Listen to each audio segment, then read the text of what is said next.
Hi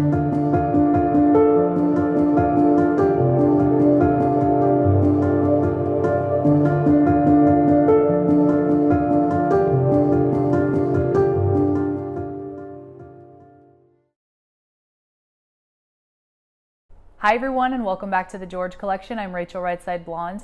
Today's topic is one near and dear to my heart as a mother, and that is, what are our children being subjected to via TV, movies, social media, the internet?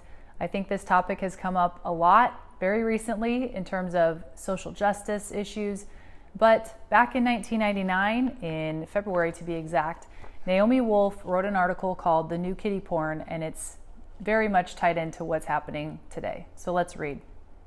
Bye bye Bullwinkle. In today's mean-spirited and sexually suggestive cartoons, Boris wouldn't be bad enough.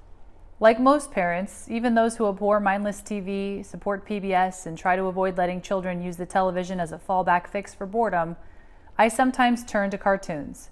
It's the first choice whenever I need a quick pass of child-free time to make a phone call. I've done so trustingly. Cartoons, I thought, were still the pablum of pop culture. Not nutritious, maybe, but I wouldn't have to look out for any razor blades either. Not anymore. When I was growing up, the worst villains were Natasha and Boris in Rocky and Bullwinkle. Domestic strife was Wilma Flintstone in a huff if Fred forgot their anniversary, and all was forgiven with a kiss by the time the credits rolled around. Imagine my astonishment when I sat with my 3.5-year-old to watch Time Warner's hit 24-hour Cartoon Network.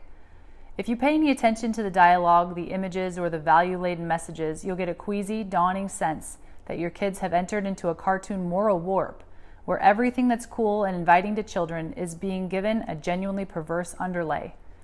The kids on the Cartoon Network look like the cartoon kids from our childhood of Charlie Brown specials and Rudolph the Red-Nosed Reindeer, but whereas those cartoons carried subtextual messages about giving, sharing, or the battle of good against evil, today's cartoons are purely nihilistic. The kids on Cartoon Network are frequently hostile towards their parents. The parents are frequently savage and unjust to the kids. The children are cruel to one another, and believe it or not, the animals have secondary sexual characteristics. On the popular award-winning show Cow and Chicken, drawn by veteran animator David Feiss, I encountered Cow and her red udder, whose enormous teats are drawn in such a way that their movement is central to the action. A companion cartoon called I Am Weasel features a baboon with an exaggerated red distended rear. And in another show, the Powerpuff Girls has a character who appears to be a transvestite in a maid's costume and high-heeled dominatrix boots. Thinking that I was perhaps being oversensitive to these images, I don't want to be like those people who see sex airbrushed into an ad for spaghetti, I looked at the public relations material for Cow and Chicken. The prominently benippled Cow was supposed to be a child character, the 7-year-old kid sister to the 11-year-old boy Chicken. The press kit explains, at 7 years old, Cow has already achieved physical bovine maturity as evidenced by her well-pronounced udders. However, she maintains the emotional innocence of a little girl. It goes on to introduce Cow's alter ego, Super Cow, a fearless Spanish-speaking cow who uses her tremendous weight and protruding teats to rescue her brother from whatever predicament he's gotten himself into. When I asked David Feiss what's with the udder, he explained, there's a lot of humor involved in having an udder. We're aiming at 7-year-olds. We're not trying to corrupt them. Feiss said the idea for the cartoon emerged out of bedtime stories he told his daughter, adding, you know how little kids are completely unashamed of being naked? Cow will stand on her brother's head, her pink butt in the camera, udder hanging down like a sock, totally unashamed. Grossed out yet? Worried about your daughters getting early messages from the culture about the value and meaning of their sexual development? Worried about the boys who will be dating them in 10 years?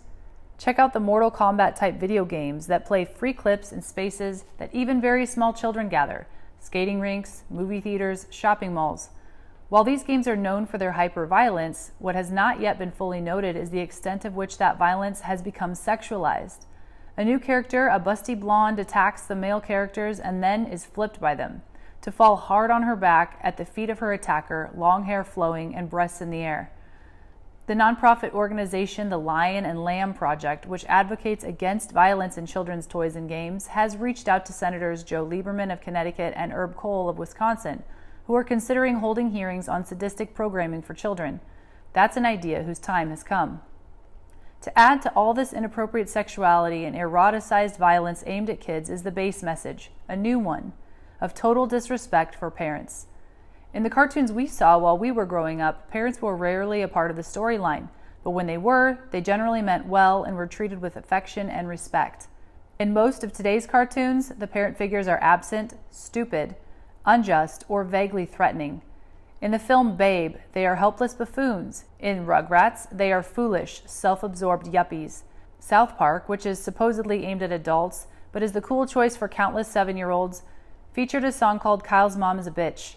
And in March, the Fox network will air a primetime cartoon sitcom, Family Guy, about a middle-class family in Rhode Island with an evil baby named Stewie who's determined to kill his mother. As I sat there absorbing the content of Cartoon Network, I had two sad thoughts. The first was that parents are so busy and so overloaded that the foulness of this stuff has not registered in the form of a national outcry. The second was that even if we turn off our own TVs or solder the knobs so that nothing more corrupting than Barney enters our living rooms, little minds all over the country are still being imprinted with a worldview in which home is a site of brutality, 7-year-old girl characters are sex objects, and no good deed goes unpunished.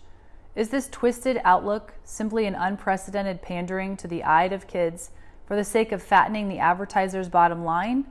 Or perhaps this kiddie's subculture is just the natural consequence of a culture of entitlement, where everyone gets to indulge their hostilities.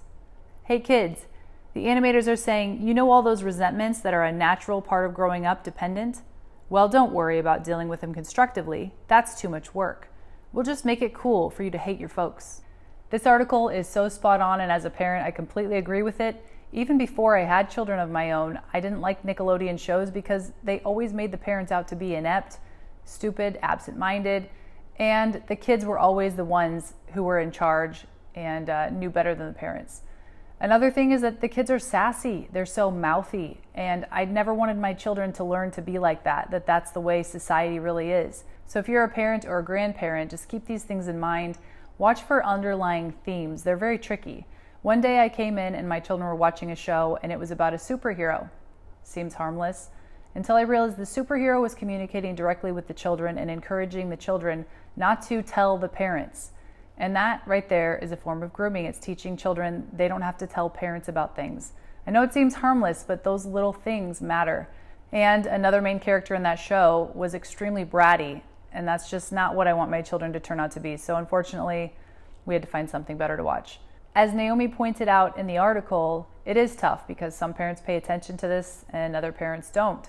Some parents let their kids have iPhones at the age of 8 with full reign over everything. They can go to YouTube and watch whatever they want, and I just feel that's dangerous. So we as parents need to do a better job of making sure our children are being protected online, through the TV, through the messaging they get through the TV, and movies as well. That does it for this episode of the George Collection. Thank you so much for watching. Have a great week, and I'll see you next time.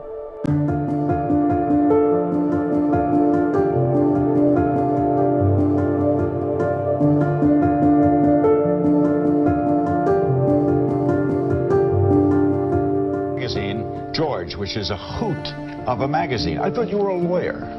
I was. What happened? Well, we decided, actually taking a cue from folks like yourself and you around the 1992 election, that there was an opportunity here to change the definition of a political magazine. Certainly the way Americans were accessing information about politics and politicians was changing. Candidates were appearing on late-night talk shows, on talk radio, on sitcoms, and there was a kind of a leveling process, and while the rest of media clearly had caught up with that, we felt that political magazines per se hadn't. Your mother was a hell of an editor at Doubleday. That's what I hear. Would she have liked George? I think she would have.